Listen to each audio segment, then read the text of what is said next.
Hello everybody, welcome back. Today as well we have got you another video. In this video I'll show you how you can simply go ahead and track Amazon order.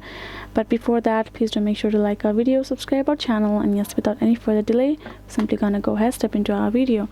So for that matter, all you have to do is first of all access your Amazon shopping app. Can be from, as I mentioned, can be from your app as well, or you can simply access your browser, type it in amazon.com in the search bar and get into the official website and choose and sign in.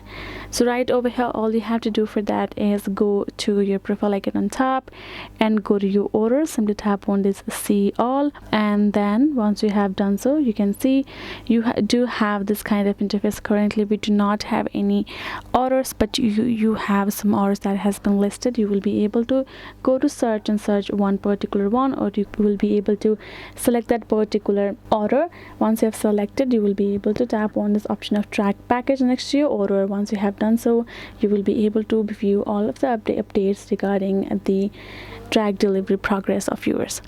So that is a simple method. So that is the way you can do it. Hope this video was helpful to you all. Thank you so much for watching, and yes, I'll see you guys in our next video.